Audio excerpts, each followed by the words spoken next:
여러분 안녕하십니까? 광주 MBC 뉴스투데이 시작합니다. 먼저 오늘의 주요 뉴스입니다.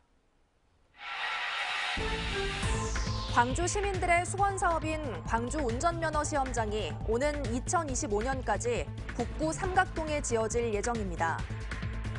광주 신세계백화점을 새로 짓지 않고 기존 백화점과 버스터미널 부지를 연결하는 안으로 계획이 전면 수정되면서 그 배경에 관심이 쏠리고 있습니다. 전라남도가 오는 2028년 개최 예정인 UN 기후변화협약 당사국 총회에 남해안 남중권 유치 의지를 오는 30일 두바이에서 공식화할 예정입니다. 광주시가 지원 중단을 발표한 빅그린 산단 공동 직장 어린이집 운영비가 시의회 예산 심의 과정에서 부활할 것으로 보입니다. 광주 시민들의 수건 사업이었던 광주 운전면허 시험장이 첫 삽을 떴습니다. 두암동에 있던 운전면허 시험장이 나주로 확장 이전한 지 26년 만에 시민들이 수건을 풀게 됐습니다. 천홍희 기자가 보도합니다. 청자켓을 입은 남성이 긴장한 표정으로 화물 차량에 탑승합니다. 횡단보도 표지판 앞에서 멈춰서고 울퉁불퉁한 장애물이 있는 도로를 지나가기도 합니다. 97년에 나주로 확장 이전하기 전까지 광주 시민들이 두암동에서 시험을 보던 운전면허 시험장 모습입니다. 셋! 성금!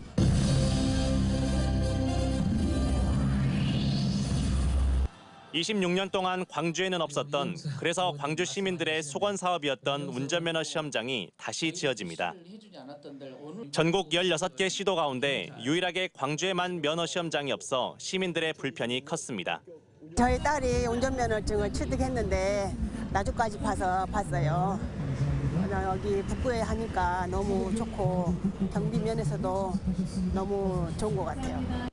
광주 시민들은 그동안 나주에 있는 전남 면허 시험장까지 1시간가량을 이동하거나 강의료를 포함해 보통 60만 원가량이 드는 사설학원에 등록해 면허 시험을 봐야 했습니다. 시간이 됐든 돈이 됐든 불이익을 감수해야 했던 겁니다. 젊은이들이 갖다는 가장 이제 수능 끝나고 많이 하는 게 일단 면허 시험 접수해서 면허부터 따잖아요. 그래서 학생들에도 많은 도움이 될 것 같고. 사업비 328억 원을 투입해 광주 북구 삼각동에 건설되는 광주 운전면허 시험장은 오는 2025년까지 지어질 예정입니다. 시민 편의 증진은 물론 지역 경제 활성화도 기대됩니다. 이 운전면허 시험장은 광주 시민뿐만이 아니고 전남의 북부권, 예를 들어 장성, 담양, 영광, 한편까지도 연간 한 50만 명이 광주 운전면허 시험장을 이용할 것으로. 한편 도로교통공단은 새롭게 지어지는 운전면허 시험장에 AI 자율주행센터 등도 함께 구축해 광주 자동차 산업에 힘을 보탤 예정입니다. MBC 뉴스 천홍입니다. 오늘 출근길 하늘빛이 흐립니다. 레이더 영상 보시면 전남 남서부 지역을 중심으로 약한 비구름대가 머물러 있습니다. 오전까지는 이렇게 빗방울이 떨어지는 곳이 있겠습니다. 북쪽 한기가 강하게 밀려오면서 오늘부터 기온은 다시 낮아지겠습니다. 아침 기온은 6도 안팎으로 어제와 비슷한데요. 한낮 기온 8도에 그치면서 어제보다 무려 4도가량 낮겠습니다. 종일 한 자릿수대 기온을 보이면서 쌀쌀한 날씨가 이어지겠습니다. 날씨 정보였습니다. 광주 신세계백화점 확장 이전 계획이 1년 만에 전면 수정됐습니다. 백화점을 새로 짓는 대신 기존 백화점과 버스터미널 부지를 연결해 확장하기로 한 건데요. 하지만 교통정책 등 그동안 논의됐던 대책들을 원점에서 다시 검토해야 해서 행정력 낭비라는 비판을 피할 수 없게 됐습니다. 보도에 김영찬 기자입니다. 민선 8기 들어 광주 신세계백화점 확장 이전안이 처음 공식화된 건 지난해 8월. 신세계백화점 측은 옆에 있던 이마트 부지와 옛 모델하우스 부지를 합쳐 기존보다 영업 면적이 4배 늘어난 신세계 아트앤컬처파크를 건립하기로 했습니다. 그러나 1년을 훌쩍 넘긴 지금 백화점 확장 이전안이 전면 수정됐습니다. 기존 신세계백화점 자리와 광주 종합버스터미널 내 유스케어 문화관을 연결해 백화점을 확장한다는 계획입니다. 새로 짓는 게 아니라 단순 확장만 하는 셈입니다.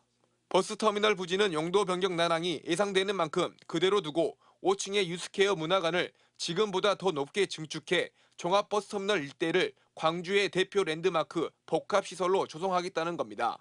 백화점은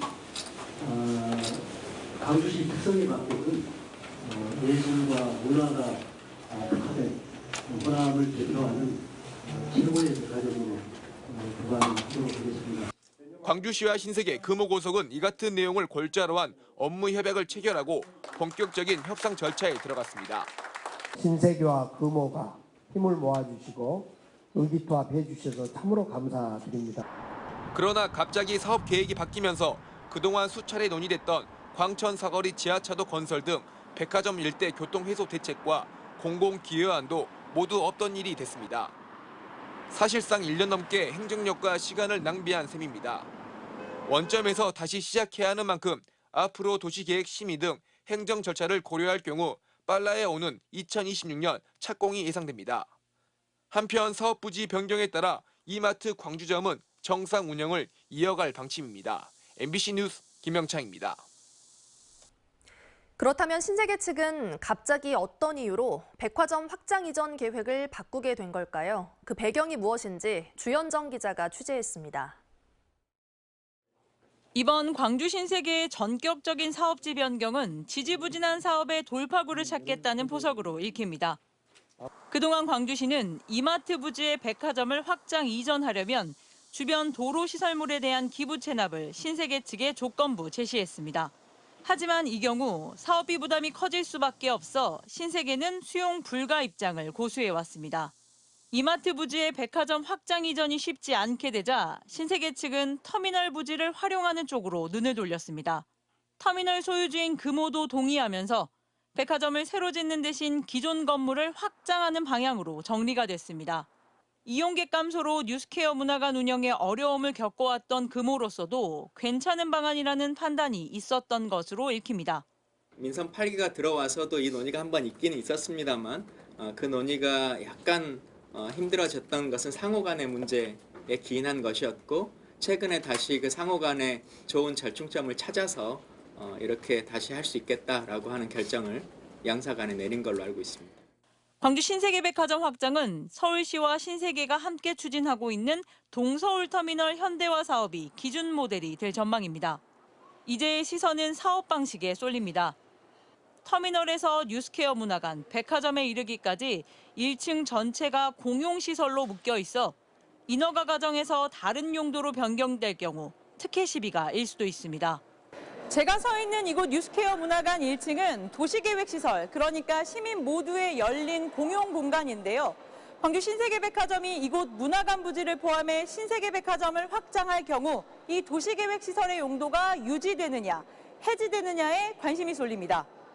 이에 대해 광주시와 신세계, 금호 3자 모두 아직 결정된 바 없다며 말을 아끼고 있습니다.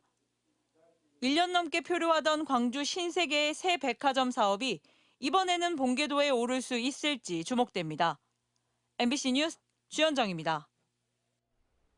법정 소송 등으로 속도를 내지 못했던 광주 동부경찰서 신축 이전 사업에 청신호가 켜졌습니다. 광주경찰청에 따르면 대법원은 지난달 신축 동부경찰서 예정부지 소유주가 2021년 광주 동구를 상대로 제기한 도시관리계획 취소 소송에 대해 상고 기각했습니다. 이로 인해 지난 2018년 이후 멈춰있던 사업이 재개될 수 있게 됨에 따라 경찰은 내년부터 실시 설계에 들어가 2027년 동부경찰서 신축 청사를 준공할 계획이라고 밝혔습니다. 이와 함께 2028년 첨단 3지구에 준공할 예정이었던 광주 중부경찰서도 내년에 토지 매입을 완료하는 등 사업을 차질없게 진행한다는 방침입니다. 영화 택시 운전사의 실존 인물인 김사복 씨의 유족이 5.18 민주화운동 보상을 신청했습니다. 김사복 추모사업회는 김사복 씨의 장남인 김승필 씨가 어제 광주시청을 찾아 5.18 민주화운동 관련자 8차 보상을 신청했다고 밝혔습니다.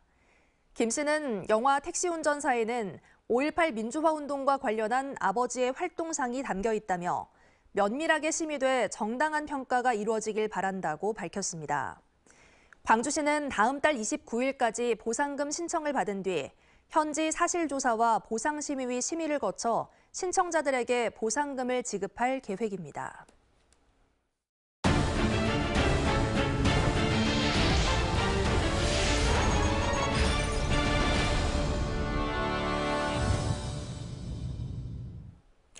전라남도가 오는 2028년 개최 예정인 UN 기후변화협약 당사국 총회 COP33의 남해안 남중권 유치 의지를 국제사회에 공식화할 예정입니다.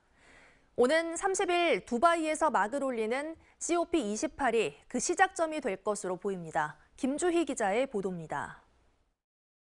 전 세계 198개 국가가 한자리에 모여 기후 관련 의제를 논의하는 세계 최대 규모 국제환경회의인 UN 기후변화협약 당사국 총회.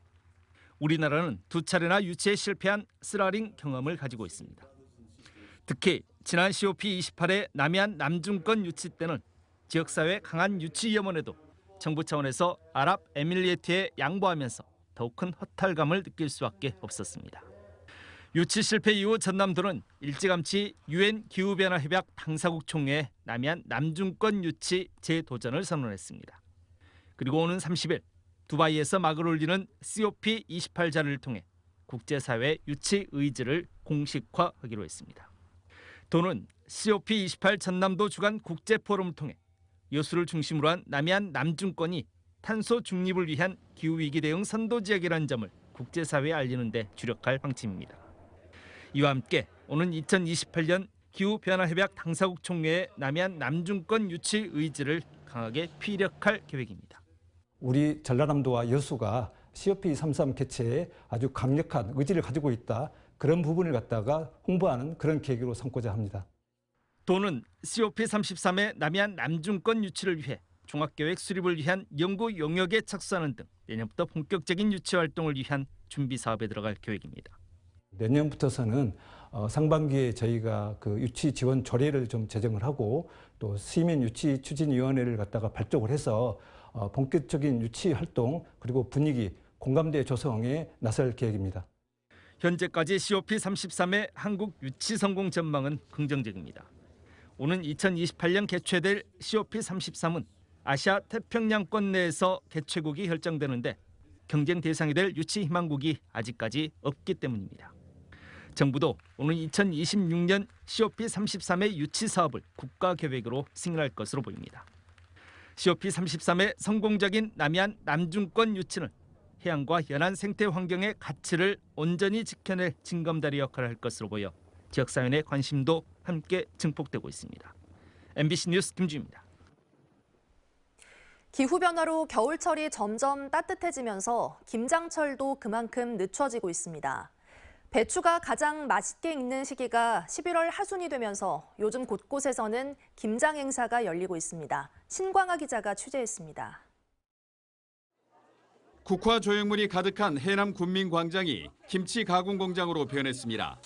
해남 절임 배추가 한 켠에 가득 쌓였고 김치 양념을 버무리는 데는 장비까지 동원됩니다. 국민 대통합 전국 단위 김장 행사가 열린 날 해남군을 비롯한 전남 22개 시군에서 소외계층을 위한 김장 담그기 행사가 열렸습니다. 해남군에서만 절임 배추 200kg, 800포기의 김장김치가 만들어져 소외계층 300가구에 전달됐습니다. 이제 어르신들은 거의 이제 가정에서 김장을 많이 안 해서 이렇게 우리 단체에서 김장을 해가지고 많이 봉사하고 있습니다. 가장 맛있는 배추로 김장을 담그기 위해서는 11월 22일 전후로 김장을 하는 것이 좋다고 합니다. 이 시기 배추가 속이 꽉 차 가장 맛있는 시기이기 때문입니다. 연간 43만 6천 톤의 배추를 생산해 국내 최대의 배추 산지인 해남군은 요즘 김장철을 맞아 절임 배추 판매가 급증하고 있습니다. 단맛이 좋으며 향이 진합니다. 그리고 김치를 담갔을 때 그 아삭한 맛이 끝까지 유지가 되는 부분이 됩니다. 그러나 김장 문화가 점차 줄면서 절임 배추 판매량은 지난해보다 최대 20% 가까이 하락한 상황. 젊은 층을 중심으로 김치 완제품을 사 먹는 가정이 늘고 있기 때문입니다. 전국 최대 주산지인 해남군은 캐나다 등 북미 지역에 배추 1,000톤을 수출하는 등 해외 시장 개척으로 활로를 찾고 있습니다. 김장을 좀 많이 해줬으면 좋겠고요. 특히 K푸드가 지금 세계에 많은 인기를 끌고 있습니다. K푸드가 세계로 진출할 수 있도록 우리 국민들이 더 많은 사랑을 갖고 관심을 가졌으면 좋겠습니다. 올해 김장 비용은 배추 20포기를 기준으로 19만 1,000원 선, 지난해보다 11%가량 내렸습니다. 정부가 김장철 비축 물량을 풀면서 배추와 무 등 주재료뿐만 아니라 깐마늘 등 양념류 가격이 하락한 데 따른 것으로 풀이됩니다. MBC 뉴스 신광하입니다. 광주시가 지원 중단을 발표한 빅그린 산단 공동 직장 어린이집 운영비가 시의회 예산심의 과정에서 부활할 것으로 보입니다. 광주시의회는 내일부터 시작되는 내년도 광주시 본예산 심의에서 어린이집과 관련된 9천만 원 수준의 예산 지원을 살펴볼 예정입니다. 광주시는 역대급 세수 부족과 낮은 시설 이용률을 이유로 내년도 예산안에 어린이집 운영비를 편성하지 않았지만 광주형 일자리의 사회적 임금 약속 파기 논란 등이 일자 시의회가 지원 검토에 돌입한 것으로 확인됐습니다. 광주지방변호사회가 2023년 우수법관과 하위법관 12명을 공개했습니다. 광주변호사회는 어제 기자회견을 열고 고상영 판사와 나상하 판사 등 우수 친절법관 7명을 선정해 발표했습니다. 또 강압적으로 조종을 수용하도록 절차를 진행하고 이에 응하지 않으면 재판에 불이익을 준 법관과 감정적인 말을 사용해 법정 분위기를 험악하게 조장한 법관 등 하위 법관 5명에 대한 평가 내용도 익명으로 공개했습니다.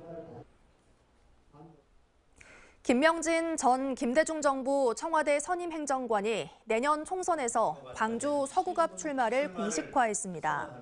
김 선임 행정관은 어제 출마 선언식을 갖고 패거리 이념 정치가 아닌 민생 우선 정치, 뒷북 정치가 아닌 선제 대응하는 진심 정치를 하겠다고 강조했습니다.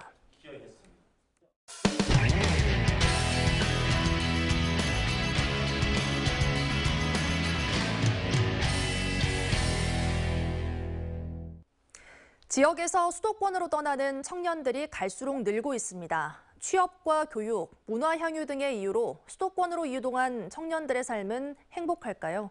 통계청이 수도권으로 떠난 청년과 경남에 남은 청년의 삶의 질을 비교해봤습니다. MBC 경남 부정석 기자가 보도합니다. 25살의 김고은 씨. 5년 전 대학에 진학하면서 통영을 떠나 서울 생활을 시작했습니다. 서울 생활에서 가장 힘들었던 건 생활비. 공부를 하면서도 가외 등 아르바이트를 한 번도 쉬지 않았습니다. 주거비라든지 다양한 점에서 제가 스스로 감당해야 될 점들도 많아서 그런 것들은 비교적 부담인 것 같아요. 고은 씨는 지난 8월 대학을 졸업하고 다양한 분야의 일자리를 알아보며 취업을 준비하고 있습니다. 아르바이트 출퇴근도 생활비도 지역에 비해 힘들지만 서울 생활을 계속할 생각입니다. 제가 서울에서 와서 새롭게 맺은 인연들이 많다 보니까 서울이 아예 낯선 곳도 아니게 돼서 여기서 새롭게 생긴 인간관계라든가 그런 걸 이어나갈 수도 있고 해서. 26살의 이은지 씨. 창원에서 대학을 졸업해 올해 6월 인턴으로 취업했습니다. 홍보 관련 전공을 살릴 수 있는 일자리를 알아봤지만 창원을 비롯한 경남에서는 하늘의 별따기였습니다. 서울은 올라오는 공고도 되게 다양하고 다양한 분야에서 해주니까 사람들이 여기 나 해보고 싶었는데 넣어야지 해가지고 또 많이 넣어볼 수는 있잖아요. 저희 지방에서는 그 다양성이 조금 부족하지 않나 싶어서. 가족과 동료의 도움을 받으면서 빠르게 인턴 생활에 적응한 은지 씨는 적지만 돈을 모으고 있고 정규직 시험을 준비하고 있습니다. 서울로 올라가지 못했지만 지역에서 대학을 나와 직장을 선택한 것에 후회는 없다고 말합니다. 지인들이 주변에 있고 그다음 금전적인 것도 서울에는 들어가는 비용이 많으니까 그거에 관해서도 좀 더 좋지 않나. 동남통계청이 수도권으로 떠난 청년과 경남을 포함한 동남권에 남은 청년의 삶의 질을 비교해봤습니다. 우선 삶의 행복감은 동남권에 남은 청년이 6.89점으로 수도권으로 떠난 청년에 비해 0.37점 높았습니다. 삶의 자유로운 선택은 남은 청년이 6.83점으로 떠난 청년에 비해 0.02점 낮았습니다. 연간 소득은 떠난 청년이 2,900여만 원으로 남은 청년에 비해 1,000여만 원 높았습니다. 하지만 부채도 떠난 청년이 2,100여만 원이 많았습니다. 자신의 건강이 나쁘다는 평가도, 번아웃 경험을 했다는 비율도 떠난 청년들이 더 많았습니다. 생활 환경으로는 남은 청년은 아파트와 자가가, 떠난 청년은 월세와 다세대 주택이 가장 많았습니다. 이런 통계에도 수도권으로 떠난 청년 10명 가운데 7명은 수도권에 남겠다고 답했습니다. 수도권에 이제 사람들이 많이 밀집돼 있잖아요. 사람들이 많이 몰리고 경쟁이 되다 보니까 이제 결혼도 안 하게 되고 수도권이 이제 가족 형성이 늦어지고 있거든요. 삶의 질보다는 교육과 취업을 이유로 수도권으로 떠나는 청년들. 정치와 행정, 지역사회가 대책을 마련하지 않으면 청년들의 탈경남과 지역 소멸은 더 빨라질 수밖에 없습니다. MBC 뉴스 부정석입니다. 내년 6월 폐광이 예정된 대한석탄공사 장성광업소는 탄광 규모가 전국에서 가장 커 갱내수 영향을 예측하기 어려운 상황입니다. 정부는 관리 비용을 줄이기 위해 최대한 폐탄광에 물을 채우겠다는 계획인데 주민들은 대체 산업마저 불확실한 상황에서 침수 논의가 성급하다며 반발하고 있습니다. MBC 강원 영동 김형호 기자가 보도합니다. 일제시대에 개발돼 대한석탄공사가 1950년부터 운영해온 장성광업소. 현재 작업장은 정상부에서 1075m 아래로 해수면을 기준으로 475m까지 내려가 있습니다. 장성광업소가 내년에 문을 닫으면 지하에서 나오는 오염된 갱내수 처리가 가장 시급한 과제로 떠오르고 있습니다. 관건은 지하 어느 지점까지 갱도를 관리할 것인가 하는 겁니다. 한국광해광업공단은 지난 20일 장성광업소 종합복구대책 주민 설명회를 열고 그동안 실시한 용역 결과를 토대로 배수 방안을 3가지로 압축해 제시했습니다. 공간 활용이 불가능하게 모두 물을 채우는 1안과 해발 375m까지 유지하는 2안, 갱도의 물을 퍼내면서 해수면 아래 525m까지를 그대로 유지하는 3안입니다. 관리하지 않으면 자연적으로 물이 차는 갱도의 특성상 관리 구간이 깊어질수록 유지 비용이 많이 들기 때문인데 갱도에 저절로 물이 차게 해서 자연 배수를 하겠다는 겁니다. 대체 산업 윤곽마저 잡히지 않은 상황에서 광부들이 피땀 흘려 일한 터전을 침수시킨다는 계획에 주민들은 강하게 반발했습니다. 마이너스 525 레벨에서 레벨까지 유지해야 된다는 게 시민의 입장이다. 이 부분은 가급적 질의응답에서 많이 나온 것 같으니까 맨 끝에 하려는 거예요. 지금 시간을 적당히 때우다가 확실한 자료를 가져와서 시민들이 이해할 수 있도록 해서 설명을 해야 되고요. 공단은 법원 판례까지 들며 침수 방안을 제시하고 있습니다. 법원 판례에 따르면 폐광산 주변에 가행광산이 없을 경우에는 갱내수를 빼는 배수시설 가동을 중단하고 자연 배수하는 게 원칙이며 갱도 재활용이나 수익 사업을 위해 폐광산 내부 물을 배출하는 배수 작업은 광해 방지 사업에 해당되지 않는다고 돼 있습니다. 대체 산업이 어떤 걸 도왔을 때에 필요 없는 부분까지 판단이 된다면 필요 없는 부분까지 물을 채우고 나머지 부분은 이 폐광에 따르는 태백시 장성광업소 활용도를 봐서 주민 정서와 극한 대치를 하고 있는 광해광업공단의 계획에 지역사회는 앞으로 복구대책 설명회 자체를 거부하겠다며 강하게 반발하고 있습니다. MBC 뉴스 김영호입니다. 광주시의회가 김병수 광주환경공단 이사장 후보자에 대한 인사청문회 보고서를 채택했습니다. 시의회 인사특별위원회는 김 후보자의 37년 공직생활 경험이 공단의 안정적인 조직 관리에는 장점으로 작용할 것이라면서도 환경시설 관리 이력이 없어 전문성은 떨어진다는 내용의 청문 보고서를 작성해 광주시에 전달했습니다. 강기정 시장은 조만간 임명 여부를 최종 결정해 발표합니다. 오늘 출근길 하늘빛이 흐리겠습니다. 레이더 영상 보시면 전남 남서부 지역을 중심으로 약한 비구름대가 머물러 있는 모습 확인할 수 있습니다. 오전 중에는 이렇게 약한 빗방울이 떨어지는 곳이 있겠습니다. 북쪽 찬 공기가 강하게 밀려오면서 오늘부터 날은 다시 추워지겠습니다. 아침 기온은 6도 안팎으로 어제와 비슷하지만 한낮 기온 8도에 그치면서 어제보다 4도가량 낮은 기온 예상되고요. 전남 대부분 지역에서도 이렇게 종일 한 자릿수 기온에 머물면서 추위가 이어지겠습니다. 날씨 정보였습니다. 이상으로 뉴스 마칩니다. 시청해주신 여러분 고맙습니다. 언제 어디서나 내 손안의 뉴스. 광주 MBC 뉴스 유튜브 구독으로 함께하세요.